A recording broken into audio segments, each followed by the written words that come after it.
Chers fans des Pacers, bonjour. Rest in peace. Oh putain. Ça pue. Ça pue grave. Ça pue vénère. Ça pue, ça pue, ça pue. Oh, ça pue pas bon, ça pue J13, ça... Oh là là là là là là là. Les Pacers, il faut qu'on en parle, Comme d'habitude, on s'installe. Déjà, en vous en la bise. Et pour se pencher sur cette histoire de Paul George. Car Alex, remettons tout dans le contexte. Ce week-end, je sais pas toi, je me baladais dimanche. Et là, soudain, qu'est-ce que je reçois, hein? Un texto de Paul George qui me dit... Écoute, resterai pas aux Pacers. Je ne resterai pas aux Pacers. C'est annoncé pour l'été 2018. Paul George qui est donc qui a la possibilité donc et très probablement de refuser la player option de la saison suivante. Il va le faire, c'est acté, voilà. Et donc il dit non, je ne prolongerai pas mon aventure à Indiana. Et bonus, j'ai une petite préférence pour une franchise qui se situe où? Qui joue avec un maillot bleu et violet, jaune et violet, pardon. Jaune et violet. C'est Sochaux, ça. Ouais, c'est Sochaux. C'est Sochaux, ça à peu près, non? C'est Sochaux. Préférence pour les Lakers. C'est le Hellas Vérone. Il me semble ouais, exactement. Préférence pour les Lakers. Paul George qui vient de Californie, qui a grandi à Los Angeles, qui aimerait bien faire un petit peu le homecoming. Oui.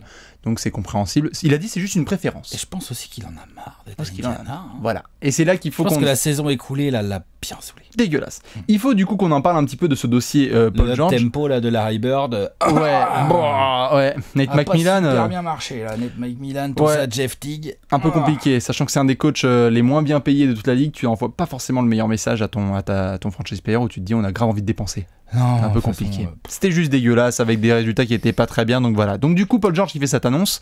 Et là on doit se pencher là-dessus, Alex, et sur ce qui va se passer les prochains jours. Autour avant. Voilà. Maintenant évidemment il y en a encore plus. Alors on a parlé de lui aux Cavs. Oui. On va les faire toutes les équipes. On va les faire toutes les équipes qui ont été mentionnées. Mais là juste d'abord pour commencer, première question déjà pour les gens et pour Alex. Est-ce que il y avait deux camps qui se sont créés tout de suite. C'est le côté, est-ce que ça a été un peu un coup de pute? Parce que si tu dis ça, du coup, tu exploses ta valeur sur le marché transfert. Mais en même temps, si tu dis rien, tu t'exposes à une KD et LeBron où tu laisses ta franchise dans la merde. Non. Comment est-ce que tu te situes? Non, honnêtement, moi, c'est plutôt cool de la part de PG. Je préfère le mec qui annonce la couleur. Je trouve ça toujours beaucoup plus classe vis-à-vis de ta franchise. Nous sommes d'accord, oui. Plutôt que de jouer, de faire un peu semblant, tout ça, et puis moitié au dernier moment, voilà. Je m'en vais.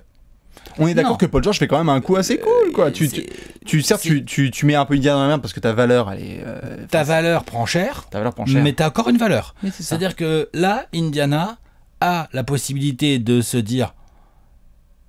Ok, bon, bah dans ce cas-là, genre, allons-y, c'est parti. Qui veut prendre Paul George, genre cet été? Ce qu'ils sont en train de faire, là, d'ailleurs, dans la semaine, même limite. Voilà, dans la semaine de draft. Et ils ont raison parce que. Tout de suite avant la draft, parce que tu peux choper des bons pics, tu peux. Tout à fait. Dans la précipitation, parce qu'il y a quelques équipes qui changent de GM juste avant la draft, tout ça. Donc, éventuellement, tu peux peut-être leur mettre une petite carotte, tout ça. Bien sûr. J'en sais rien, moi, tu vois. Tu peux tout à fait faire plaisir. Je sais pas ce qui peut se passer. Mais. Il y a Boston là qui est là avec ses pics, c'est pas trop quoi en faire. On en parlera certainement dans une vidéo à un moment donné. Tout à fait. Voilà. Donc, non, ils ont raison. Comment il s'appelle, Pritchard, c'est quoi? Kevin Pritchard, le nouveau boss, qui n'est pas un blaireau, qui n'est pas un mec qui découvre la NBA.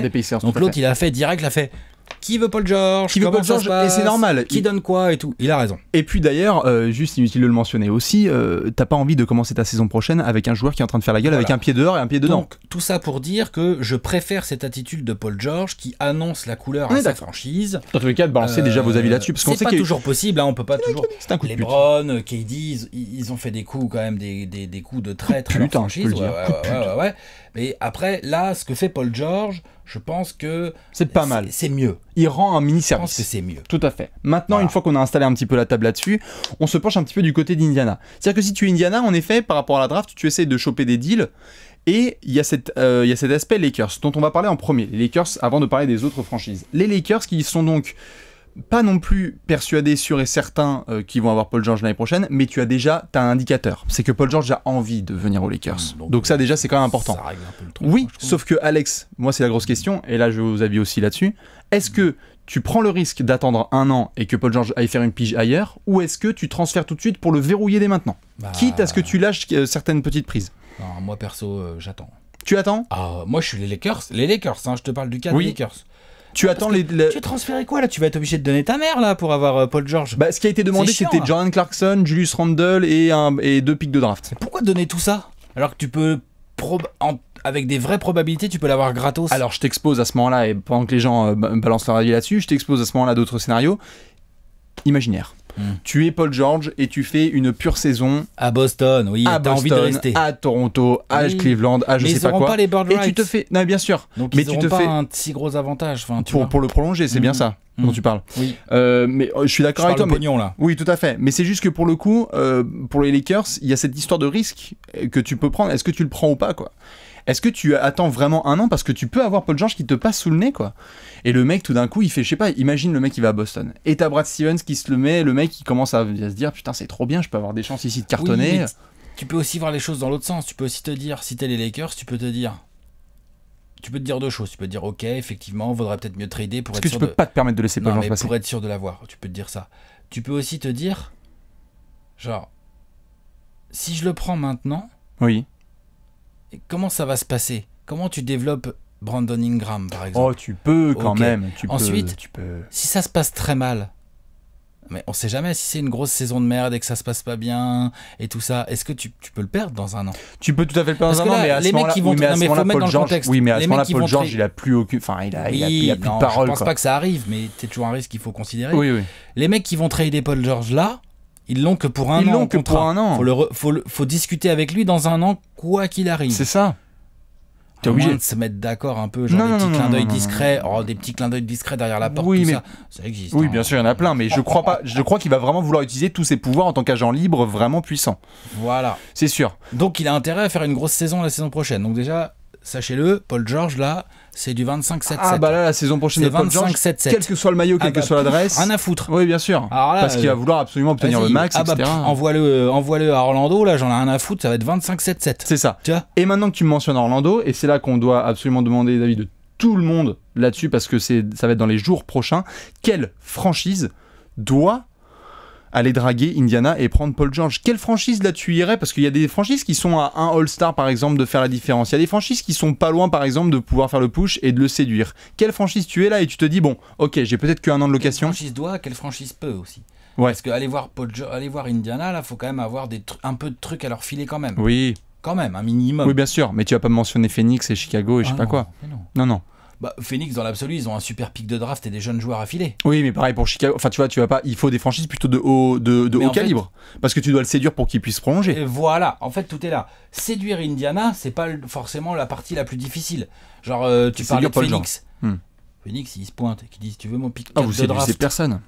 Non, tu séduis Indiana. Par contre, c'est moins Paul George. Mais si tu vas voir Kevin Pritchard, t'es Ryan McDonough de Phoenix, tu vas voir Kevin Pritchard, tu lui dis je te file Brandon Knight, TJ Warren, je t'absorbe un peu de salaire de Paul George et je te file mon pick 4 de draft cette année, l'autre il signe des deux mains direct. Direct. Pritchard. Après, par contre, Phoenix, tu peux pas prolonger Paul George. Je laisse Alex un petit peu dans sa minute Phoenix Suns où il a Paul George. Non, mais tu prends un exemple, c'est un bon exemple. Parce que les autres exemples, c'est les Lakers. Là, ça intéresse Paul George, ils peuvent re-signer. L'autre exemple, avec des pics intéressants, c'est Boston qui maintenant a le pick 3. Qu'ils ont obtenu de Philadelphie. S'ils filent leur pick 3 à Indiana, ils vont les voir, leur dire on te file notre pick 3 et on te file. Qu'est-ce qu'ils vont filer? Jay Crowder, Avery Bradley, des trucs comme ça, là. D'accord, c'est ça qu'ils vont filer. Oui. Puis je sais pas qui pour faire le compte et tout. Bon, Indiana ils disent oui, non? Oui, ils ont raison de dire oui en plus. Ils diront probablement oui, mais alors. Non, mais tu me demandes. Oui, bien sûr, donc, mais à ce moment-là, des vrais scénarios.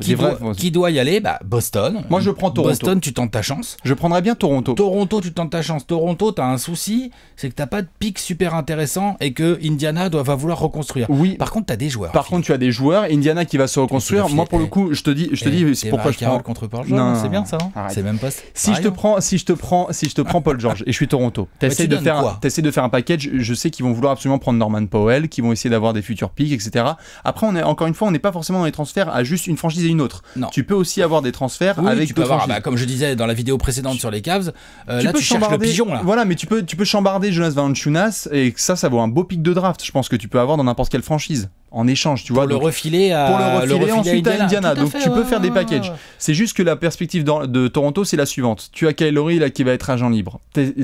Qui a fait des déclarations, genre à mon avis, il va pas trop rester au Canada l'autre. Il a pas très envie. Et l'aventure au Canada, ça m'a l'air bien fini. Et dans tous les cas, les Raptors n'ont pas envie de lui proposer de contrat max, donc ça c'est déjà rassurant pour eux. Et c'est rassurant pour eux. Mais par contre, je suis Toronto, j'arrive, je me dis, ok, on se fait torcher par les Cavs, quoi qu'il arrive.